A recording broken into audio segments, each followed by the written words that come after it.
I'm gonna start up quick with some Joe Knows, bro. He has these three. I started watching this. I said, damn, I'm gonna save it for stream. So we're gonna get to it. He has three things to watch: an interview with Mike Wang. But that's before the convo, is it not? Game online user versus user All gameplay here.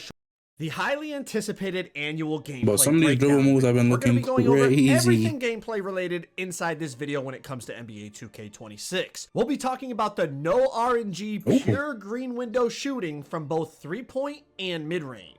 We're going to be talking about the new custom layups and how consistent we think those are going to be. The new dunk meter. We're able to see the green window again, but is it any good? We're going to be talking about dribbling. Can tall build speed boost again? Of course, we've got to cover on-ball defense for all you locks out there. Paint defense, rebounding. We got everything you need when it comes to 2K26 gameplay. I'm also going to be posting some unedited, raw, full game online user versus user gameplay here shortly, so stay on the lookout for that. But take a second, drop a like on the video for me. Let's try to get this video to 20,000 likes, and let's get into this NBA 2K26 gameplay breakdown. All right, first things first, all the play now clips in this video are on Hall of Fame difficulty. We're going to start off with some dribbling in the Learn 2K core. I don't know what the difficulty was on in there because whites were going in, but the play now clips are all on Hall of Fame. All right, let's start this off with dribbling. A lot of questions to be answered here, a lot of clips here for you to enjoy. Let's talk about it. First thing to remember, these are NBA players. They do not have optimized SIGs. You cannot change their SIGs. They have whatever they have. Durant has Durant SIGs. De'Aaron Fox has De'Aaron Fox SIGs, etc. But the gameplay you're going to see tomorrow, I can't really speak on it, but it's with the My Players, and in the test builder, you could change your SIGs, and it is a night and day difference from how the NBA players move to how you can move when you're able to change your SIGs. But this will give you at least a general idea of how it looks and, you know, how people are bursting. And obviously, I know a lot of people from my channel are going to be like, bro, like, are the big builds bursting again? And yes, you can speed boost on big builds. It's a night and day difference between 2K25 and 2K26. And people might say, oh, what about the small guards? And yes, the small guards can fly. They can really chain stuff together. People are definitely going to find some glitchy stuff. You see, you could spam behind the backs. You can spam escapes. There's some really, really good launchy behind the backs now, and you can start to combo those with like explosive behind the backs and momentum behind the backs. And you see, the whole 6'11" Kevin Durant changing direction. Read our comments. Dime, you guys are starting to see some of the momentum crossovers. Now, I do want to mention, there's only so many hours in the day at Community Day that you can't really like fully focus on everything. And my boy Young Dirk was really focused on dribbling, so he sent me all these clips in the Learn 2K. So I'm gonna leave the link to his dribble tutorial down below if you want to see more about dribbling after you finish this video. But shout out to Young Dirk for hooking me up with the clips.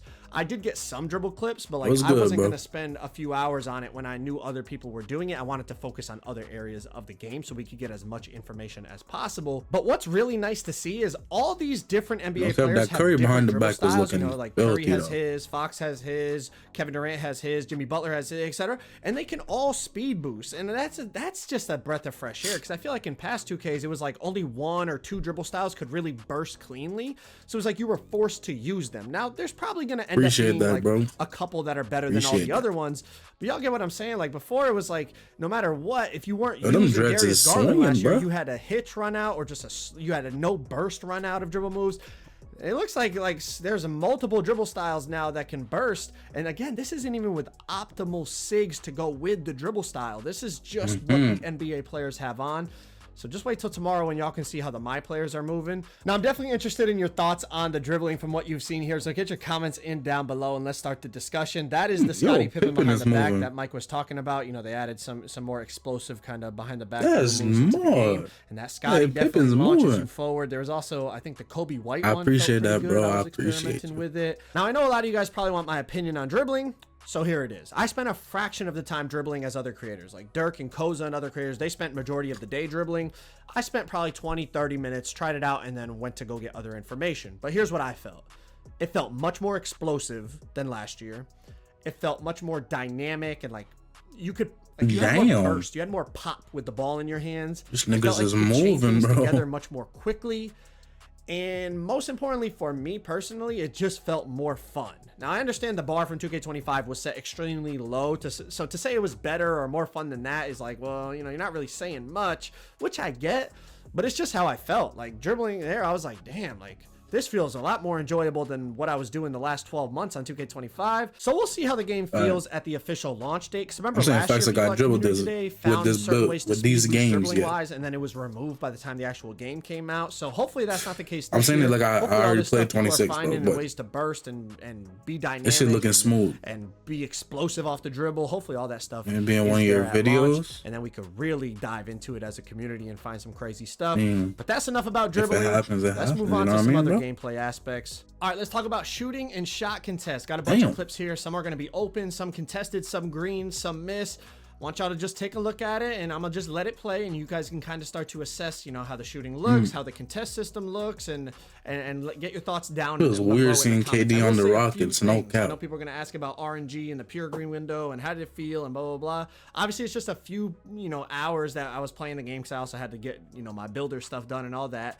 But the green window definitely felt more precise. Like when you got it right, it was green. But when you got it wrong, it was earlier, it was late. Like you were like, it was, like if you were slightly off, it was doinking. So when I talked to Mike in that interview I did with him, he explained it, if you could compare it to anything, was like a more skill-based 2K24 shooting system. And I could kind of see where he's coming from, just because of, you know, yes, you have the pure green window, but it is, you got to be more precise than you were on 24. And that I did feel that. Now, obviously, it's just a few hours. We'll see how it plays out when the game actually drops. But another thing that was noticeable was player height really matters still on the shooting. You know, taller builds definitely shoot over people and, you know, get contested less than the shorter builds. And Kevin Durant was an absolute god because of that. I mean, KD was, I think everyone's way more accurate. We're gonna switch gears over to mid-range a little bit. Yeah, it looks smoother, bro. Mid-range felt really good. Tested it with everyone's KD, build. Shea, I said everyone's build. Like a Curry clip, like, Luka clip. Like definitely shot those a few first clips he showed in the beginning, definitely bro. using it a lot with Kevin Durant, just trying to see how the contest system was registered. But like what he was just showing before these games. Shea on the other team, and then I was using KD, and we basically was looking smooth, bro. Good 10-15 minutes straight. They feel really good. I know they were good on 25. They really look like the player, bro. And again, the height thing, I know I'm harping on it a lot, but like you start to see how people are, you know, you saw in the dribbling in the beginning of this video, right? Like people are able to move now on the bigger players, and that wasn't even my players. Like I said, that was NBA players, and you were still bursting and doing all that. Yeah, that is true. Those are NBA players. Really, like shooting over people in terms of that advantage.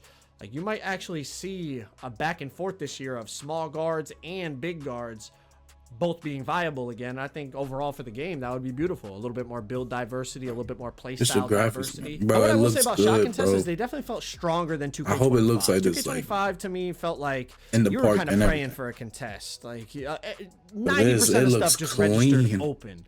It didn't feel like that on this game. It definitely felt stronger, but not stronger to the point where ghost contests were happening like in past 2Ks.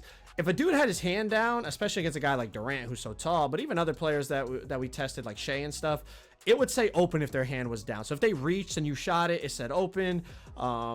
If they jump, but they were, you know, super late getting out to you, it would still say open. If you created enough space, like on that fade over Chet right there, it says open. But then if they, you know, if they're under you and they get a hand near your face or near where the ball was, or they jump in time to get there before you release the ball, they'd register some type of contest. Now let's talk about rhythm shooting, the new rhythm shooting system, right? Apparently you only have to green the tempo. And that is confirmed because you're about to see a couple clips of it, and I don't know how I feel about it. I'm gonna be honest. Damn. You know, apparently, if you don't green the timing, no wet bullets at that it makes it harder to green the tempo. But as long as you just green the tempo, it still goes in. And I'll be honest. Yeah, they put that as a legal without the meter, it's kind of like, man, it's making lights is kind of what I feel like. You know, even though I understand the system is different, but when you turn the meter on and see it visually, I'm ready, bro. I mean, I'll be honest. It hurts my soul. I'm like, oh, bro, Lord. This dude is making a 3/4 bar shot, but I understand the logic is different now, but I think we're all like ingrained in the 2K25 rhythm shooting system. Let me know your comments down below. Let's talk quick about perimeter defense bumps.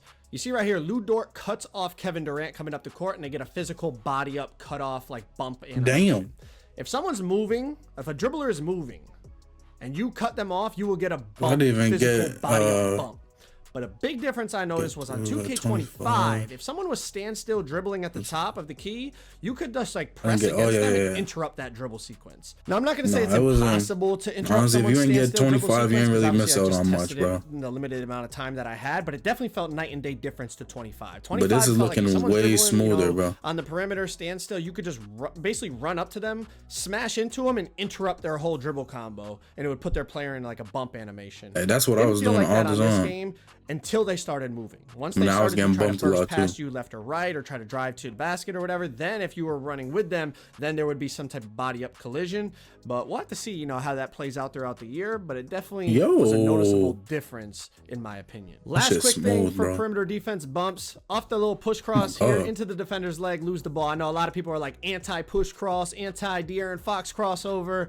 Well, position yourself correctly, you could be knocking that ball free without even having to reach. All right, let's talk about layups. We know custom layups and slow-mo Euros and all this. But that feels weird seeing Cooper flag in there, bro. Layups definitely felt much improved from 2K25, but that's not saying much. Layups were pretty awful in 2K25. Size matters. You saw that one right there with Giannis. You're going to see some with Trey, Luka. Size matters in terms of getting contested. It felt like the bigger players definitely could go up with more 50-50 takes, and the green window would stay a bit bigger than the smaller players. But overall, whether it was Trey, Luka, De'Aaron Fox, Giannis, whoever it was, being able to see the green window, I know it was an old feature. Like we had it in 2K24, then they got rid of it, they brought it back. I'm not hyping it up like, whoa, like this is, but it's just nice to be able to see it, not only to help you know when to release the timing of the layup, but also so you know what's a good take and a bad take, and help you understand what you can and can't go up with. Now let's talk about driving dunks. All right, dunk meter. I know a lot of you guys have been asking me about this, so let's talk about it. First thing I'll say, size matters again. It felt like the bigger players got more consistent green windows. Some concerning things was I still feel like there's some kinks that need to be worked out in terms of the dunk. I have a couple of specific clips coming up here in just a second, and I did bring it to their attention, and I'm sure other people did as well at Community Day. And as we know, we saw last year, the Kyrie handles were looking crazy, bro. Last year they nerfed builds and took out certain dribble boost animations and stuff. But check out a couple of these animations.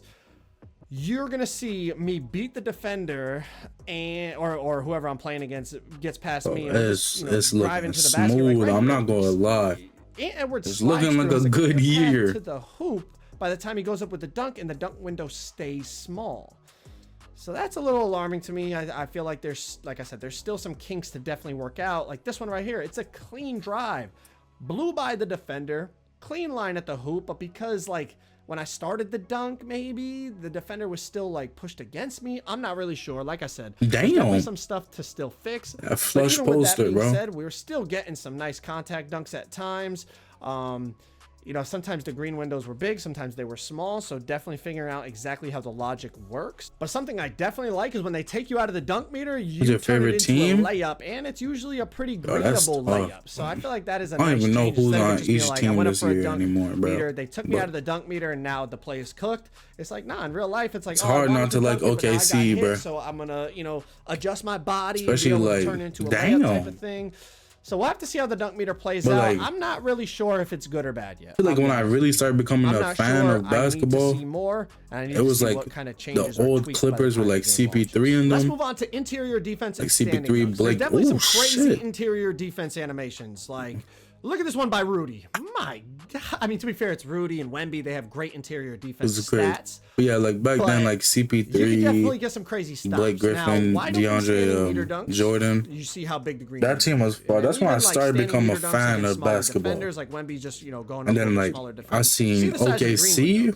It kind of feels like it's like OKC when they had Kevin Durant, Westbrook, Harden. It's kind of, I'm not really sure. That was like my favorite team. To see how it plays out, but they both. So I feel like I never really gained a favorite team after that. I started just liking players. It's like you'd get a crazy Annie. I just liked Westbrook a lot. If you went up with the standing dunk and entirely Giannis a lot. positioned, you would just boom because where I also, live, there's no detail I noticed right here was as Joel was team backing near down Wemby. Look at when Wemby like, jumped, I guess his hand was Toronto, behind. Like Joel pinned him so deep in the dead zone that when he jumped, his hand hit the back of the backboard and it registered open. But yeah, that's like why. If I had if there was a team in my city, I'd definitely support them. But I think OKC is my team. There, but you weren't actually there because you got stuck on the hoop. I don't know, just something like a small little detail I noticed. But you see the size of these standing dunk meters, you could definitely go crazy with the standing dunks, but then you also saw some of the paint stop animations I was getting. Is like you could definitely go crazy with the interior stops as well. Like here's one from Wemby. I mean, I'm not really sure which one's going to be better, but they both definitely felt viable. At least for that one is crazy, bro. Last thing, versus rebounding.